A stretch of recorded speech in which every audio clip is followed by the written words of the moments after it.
All right, hello there. Now that you have done the activity in the folder called 3-arithmetic, if you have not, I encourage you not to look at this presentation yet. I think you should try to do the activity first and then come back and look at this presentation. I am going to go through the arithmetic assembly that you saw in that activity now. So we're going to review that example. So here is the code on the left that has a bunch of different arithmetic going on in this function. And here is the corresponding assembly language. So what's interesting to note here about this is that there's an LEAQ instruction a couple of times. And since everything over here we have is math, that can kind of clue you in to, hey, that's being co-opted to do math. You'll also notice there's a shift, and you might remember how in the last presentation, we saw how the combo of LEAQ and shift can be used. And in fact, in this code, you can see there's two multiplies, but in the assembly, there's only one multiply. And so you can have a pretty good sense that this combo of LEAQ and shift was being used to do some multiplication somewhere along the way here. And so we'll start looking at exactly how that happened in case you were flummoxed by this. All right, so here's the code on the left, the C code. Here is the assembly instructions in the middle. And now over here on the right, I've put a few very brief comments. You certainly could do more than this if you want to. This was just so it would kind of fit well on this slide. And over here on the right, I've got the notes about where things end up and what values end up in each register. And so, of course, we start out with the three arguments, X, Y, and Z, are by convention in RDI, RSI, and RDX. And so that's our starting point.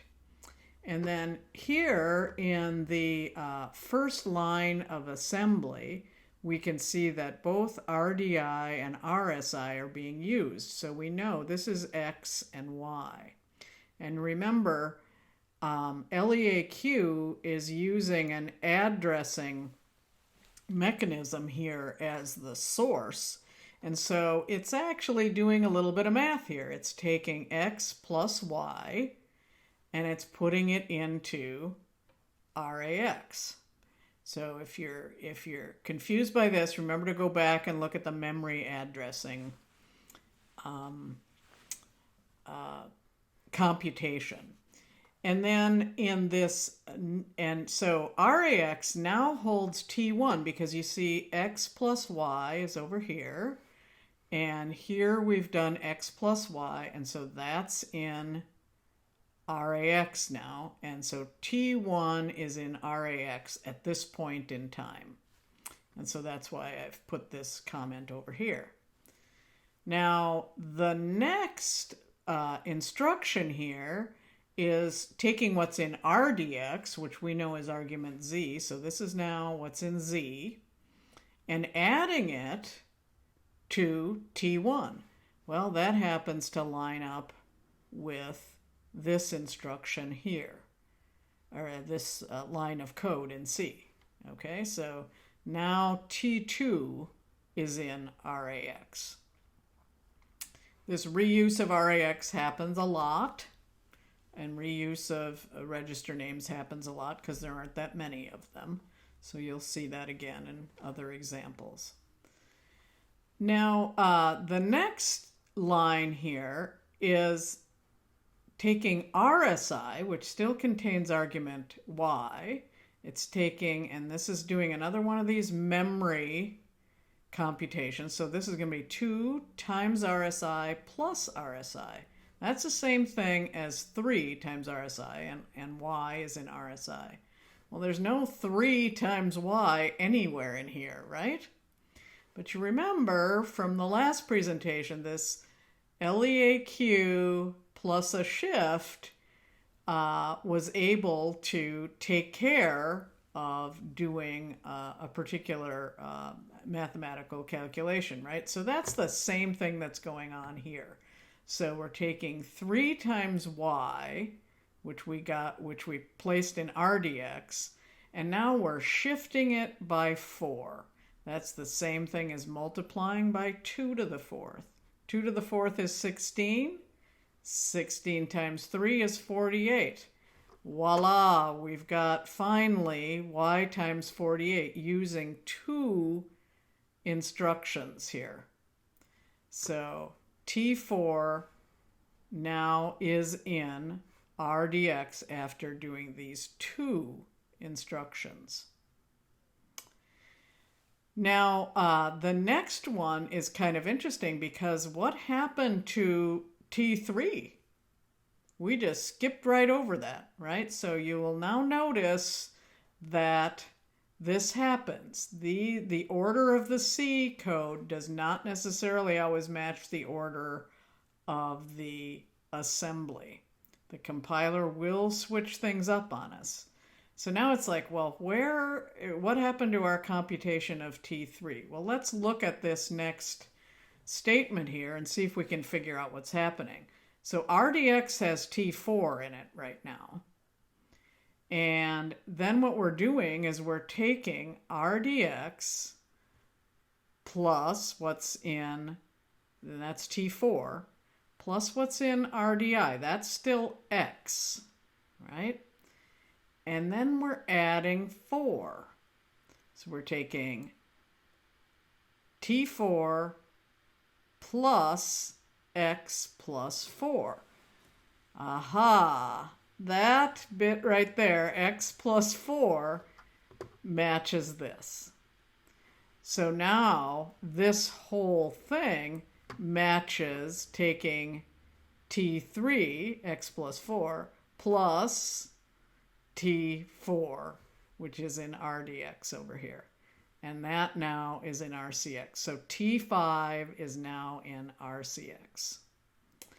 And then lastly, we've got T5 in RCX, and we're multiplying it by what's in RAX. Now, where's that? We got to go back up here. And sometimes this happens. You got to go back up to something that happened a few instructions ago. Here's RAX, last time it was used. It holds T2. So now this is corresponding. We're multiplying T5 times T2. And we're putting it back into RAX, which is the return value. So the key point here is that we are returning this R value, and it is being placed in RAX, and that's how, by convention, that's the return value. But the other thing to note is we used RAX several times up here for other purposes, and this happens all the time.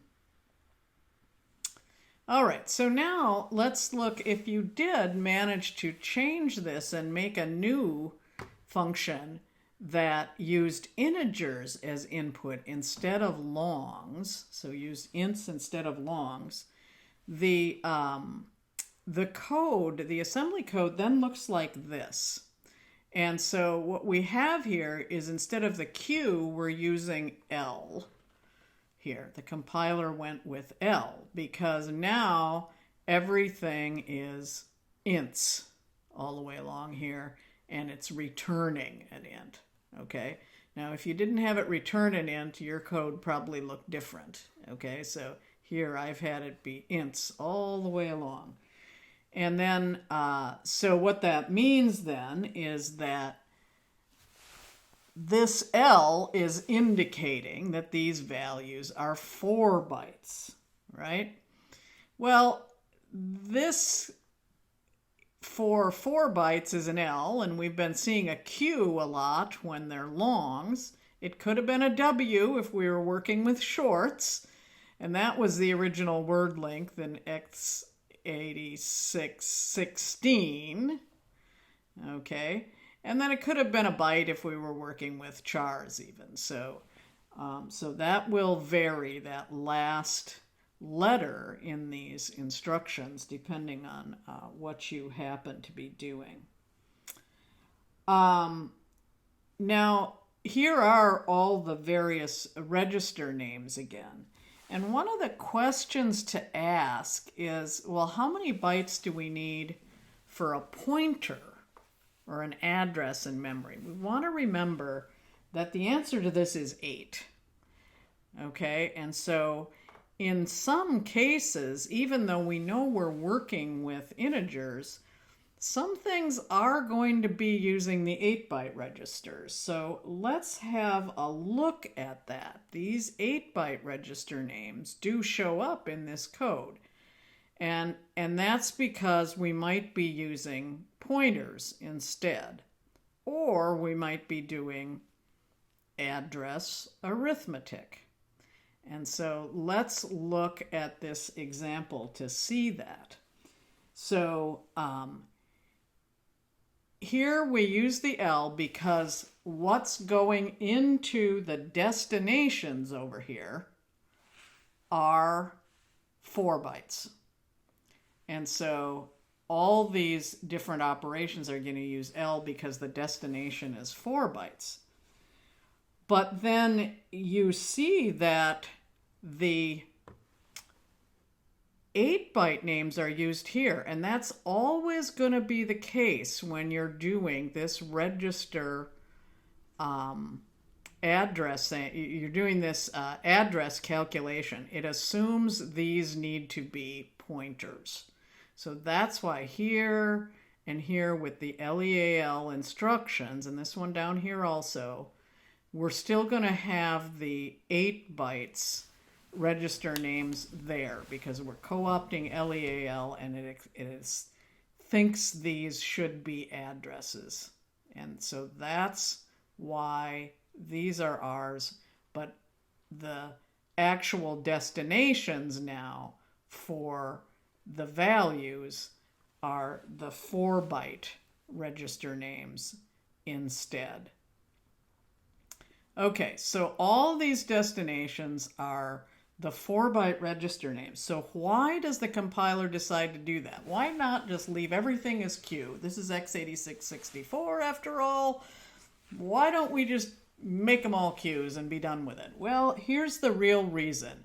It's much faster to move 4 bytes from memory to a register than to move 8 bytes. Takes about half the time, maybe a little less, but nonetheless, faster to move 4 bytes. And it's faster to add 4-byte values and multiply 4-byte values. And so the compiler is going to use the number of bytes that are appropriate for whatever data type is declared for these values, so that when the moves and the adds and the multiplies are happening, they'll actually be faster. Okay, so that's a summary and some details of what you were just looking at in the previous activity. Now I'm going to kind of summarize what we've seen so far. So the first thing to see here is that because of this evolutionary design of these 8086 processors, we have a lot of quirks and artifacts in the naming of these registers and that last letter that's added on to these instructions, whether it's B, W, L, or Q. And these are things you're just going to have to get used to. Now, the C and the corresponding assembly and machine code, when we see this machine code, we have new types of state. Instead of variables, we've got registers and addresses and then these funky instructions. The compiler transforms the C statements into these low-level instructions, and the compiler writers have gotten sort of clever about how they do that. and we have to get used to that. So we've also seen how registers can be operands, and there are many variations of what the source and the destination operands can look like when we're moving data to or from memory. We have all these different ways of combining those registers RB, RI, and RSI, and S and D. And so we've got that equation that you're going to have to keep in your head for that. And then as far as doing arithmetic goes, the C compiler figures out all these combinations of instructions that'll work. And just in the previous example, we could see how the compiler can possibly move some of the lines of C code around and do an instruction later. And also there is a co-opting of this LEA instruction to do math. And there isn't a one-to-one correspondence anymore between our C code and our assembly code. Some lines, single lines of C code become 2 or maybe even 3. And other lines of C code are squished together with previous lines of C code. So you'll see both of those cases going forward, and so you want to keep that in mind. Next up, we're going to talk about widening, and then we're going to do another activity.